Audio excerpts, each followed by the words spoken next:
1. Government conspiracies. They're using RT and they're using social media influencers and artificial intelligence. What allegations the Justice Department is making towards Russia. Surgical accident. The loss of my bill was exceptionally unnecessary and brutal. A widow seeking justice for the untimely death of husband. And FIU says dale to their new football stadium name. That was an announcement that was heard around the world. Reactions from the students and its players. These stories and more coming up on Newsbreak. Hello, South Florida. I'm Ivani Lewski. I'm Samantha Gutierrez. Today is Friday, September 6, 2024. Live from the Lee Caplin School of Journalism and Media in North Miami, this is Caplin News.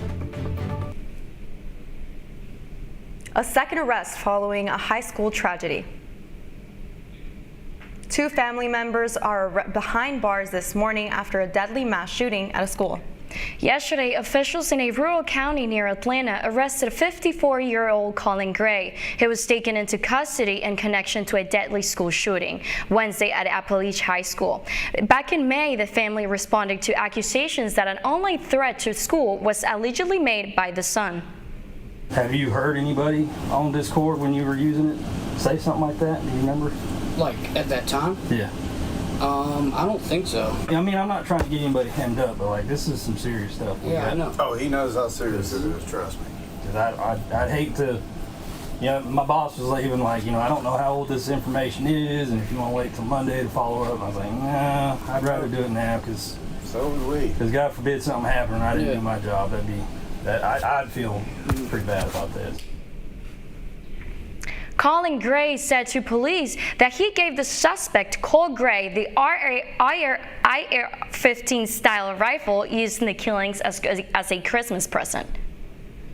The Justice Department alleges the Russian government is behind a widespread, covert effort to control information you get online. The goal to affect how you vote in the November presidential election and Russian perception. Caplin's Julian Davis has more on the story.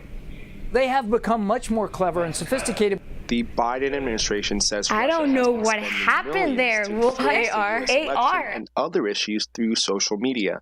The Justice Department says it has indicted 2 employees of the Kremlin media arm, RT. It alleges they were part of an almost $10 million scheme to set up and direct a Tennessee-based front company. It says the goal was to produce divisive online content. A U.S. official identifies the company as Tenet Media. We know they're using RT and they're using social media influencers and artificial intelligence to sow disinformation and to push their own policies. Tenet Media is a network of right-wing commentators, including some with millions of subscribers. It lists Betty Johnson and Tim Pool on its website. Both say they were victims of RT's efforts and have maintained editorial control of their content. In RT's response to allegations, a spokesperson quips, 2016 called, and it wants its cliches back. The American people are entitled to know when a foreign power is attempting to exploit our country's free exchange of ideas in order to send around its own propaganda. For Caplin News, I'm Julian Davis. A fun getaway for a married couple turns into a surgical tragedy. An Alabama man went in for spleen removal while on vacation in Destin. Instead, doctors removed the wrong organ. WEAR's Kears Harmon has more on the story. Beverly Bryant and her husband Bill traveled from Muscle Shoals, Alabama to enjoy a vacation at their condo in Destin. While they were there, her husband began feeling pain on his left side. So we went to Sacred Heart on the Emerald Coast, and he was admitted and became a patient of Dr. Sheknovsky's. After running tests, she says, doctors identified a cyst that had ruptured and bled around his spleen. She says she wanted to bring her husband back to North Alabama to see his own doctors. Dr. Sheknovsky said that Bill would bleed to death if he was moved. On Wednesday, August 21st, Bill underwent surgery to remove his spleen. By that evening, Bill was dead. They took him from us while he was completely helpless on the operating room table. They removed his liver instead of his spleen. So, of course, he bled to death on the operating room table. According to a report from Ascension Sacred Heart Emerald Coast, Dr. Thomas Sheknovsky is identified as the primary surgeon. Attorney Joe Zarzer, who was hired by the family, gave us what is called the operative documentation from the hospital. When Brian went into surgery, Zarzer says that's when something went wrong. The report says Brian lost a lot of blood during the procedure and his blood pressure dropped, abruptly sending him into cardiac arrest. Efforts to resuscitate him were unsuccessful. Dr. Shaknovsky was intending to take the spleen out.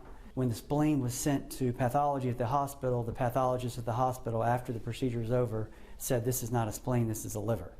Ascension Sacred Heart Emerald Coast did not answer our questions about the incident or about Dr. Shaknovsky's relationship with the hospital following the incident, releasing only this statement. Our thoughts and prayers are with the family. Sacred Heart Emerald Coast's leadership is investigating this matter. The Walton County Sheriff's Office is also investigating Brian's death. In a statement, it says it is reviewing the facts to determine if anything criminal took place.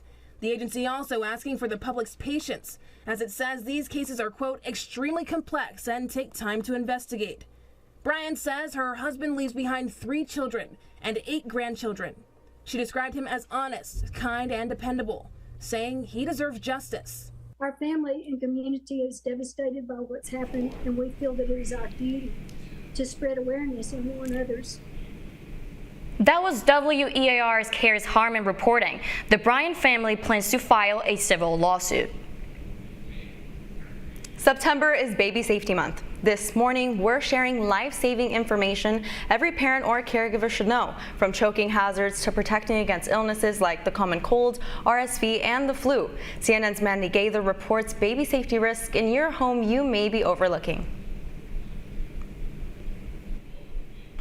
September is a perfect time for awareness when it comes to the safety of babies. From choking hazards to protecting against respiratory illnesses, there's a lot that goes into keeping young children safe. Babies, most of their shots don't start until after 6 months. So in that newborn period, we want to make sure that we are really helping to keep that kind of bubble of safety around the infant when their immune system is really weak.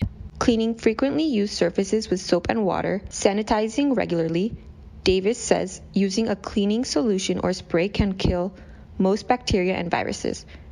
And disinfecting around once or twice every couple of weeks with bleach or alcohol. You want to make sure that you go back over it and wipe it down with some soap and water so that they're not accidentally ingesting bleach or one of those other chemicals that you might have used to clean.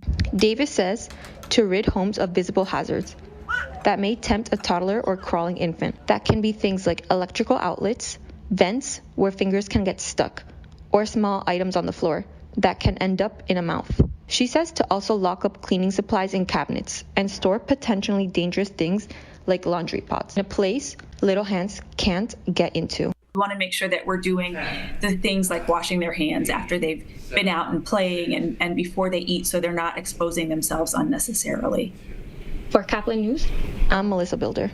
Summer 2024 is set to become the hottest year on record. Scientists have confirmed that this summer season broke global heat records for the second consecutive year. New data from Copernicus shows that summer in the northern hemisphere from June to August was the hottest since 1940. Many countries have broken their national records, such as Australia, whose temperatures reached nearly 107 degrees. YouTube announced plans for the creation of tools that will detect and manage the content made with AI. In a blog post posted yesterday, YouTube said its first 2 AI detection tools will focus on identifying singing voices, while the second will target AI-generated faces. This update comes after multiple celebrities have spoken up against seeing their images and likeliness digitally copied and altered for inappropriate use. NFL season is back in action with Game 1 going down to the wire. That's still ahead, and so is the story.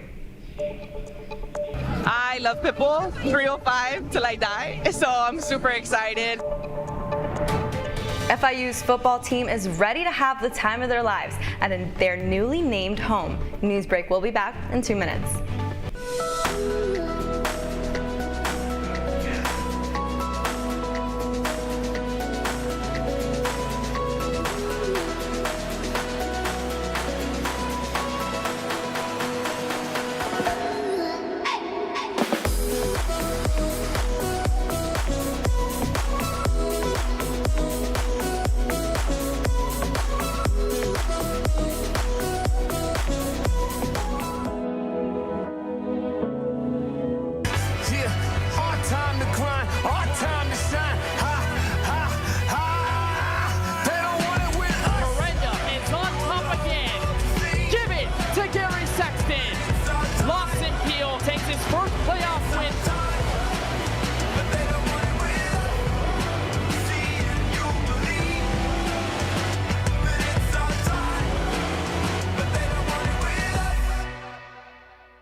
Radcliffe Art and Design Incubator is the velocity accompanying the fellow's rudder, as in a boat. Unless there is movement or action, the planned direction is of little consequence. We encourage the creative ideas into action, and from the experience of doing, we critically assess the feedback, adjust, and set out to rediscover the potentialities of an entrepreneurial mindset.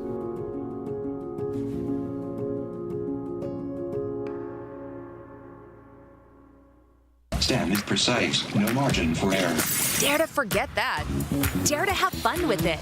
Get weird with it. Dare to send those old STEM theories flying past the neighbor's house into outer space.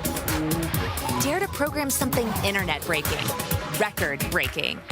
Dare to blow their minds. Dare to learn the difference between sedimentary and metamorphic rock. Go find those rocks. Dare to keep daring. Dare to STEM. Check out She Can STEM to get started.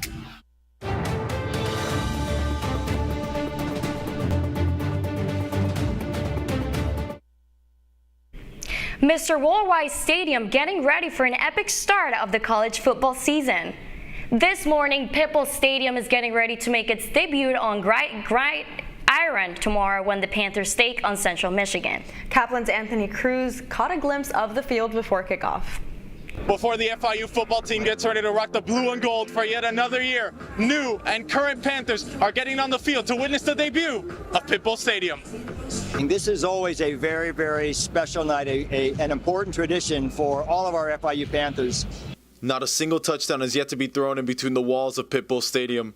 But the roar from the Panthers was heard on the field, as its bright lights were shining on many new students making their way through all the events happening on their first official night on campus.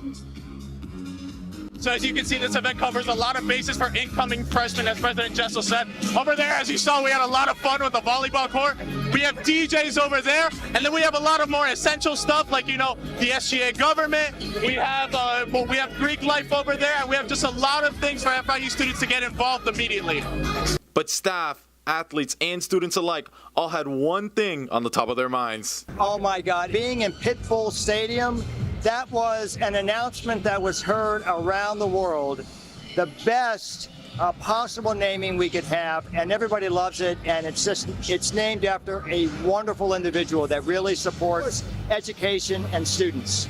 That's lit. I think it's pretty lit. I think it's a cool thing that we added, and it'll be a great opportunity for us. I love Pitbull, 305 till I die. So I'm super excited that it's now Pitbull Stadium. Panthers have energy, they have power. Pitbull has energy, he has power. Combined, we're like 10 times the power and strength together. After getting their extra kick of 305, the FIU Panthers will look to say dale to their 2024 homestand when they take on Central Michigan on September 7th. Reporting for Caplin News, I'm Anthony Cruz. The NFL season kicks off with a heated game between the Kansas City Chiefs and the Baltimore Ravens.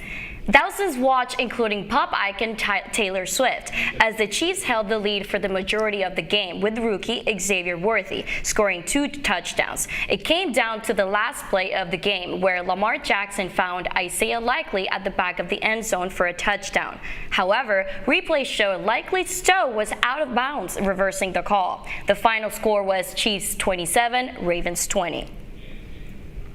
As football fans rejoice at the return of the NFL season, Marlins fans are left frustrated after a devastating loss against the Phillies. It was all Philadelphia, as the Phillies scored 4 runs in the 6th inning to give them the commanding lead. The Marlins tried to make some noise in the late innings, but couldn't capitalize as they were shut down at the bottom of the 9th. The final score was Philadelphia 5, Marlins 2. Game 2 against the Phillies is tonight at 7:10. You're watching Newsbreak. We're coming right back.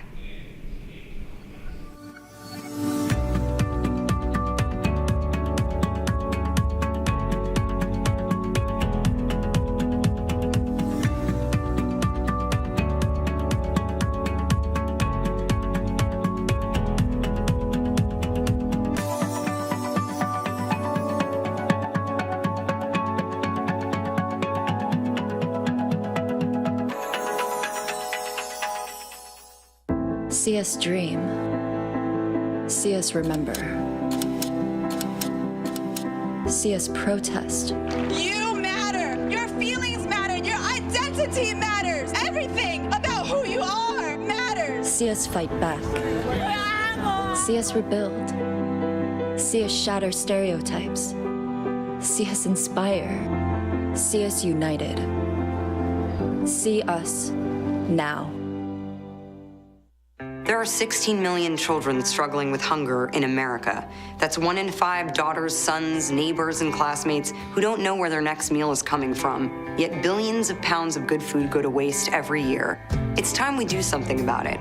Feeding America is a nationwide network of food banks that helps provide meals to millions of kids and families in need. Visit feedingamerica.org to help them feed even more. Together, we can solve hunger. Together, we're feeding America.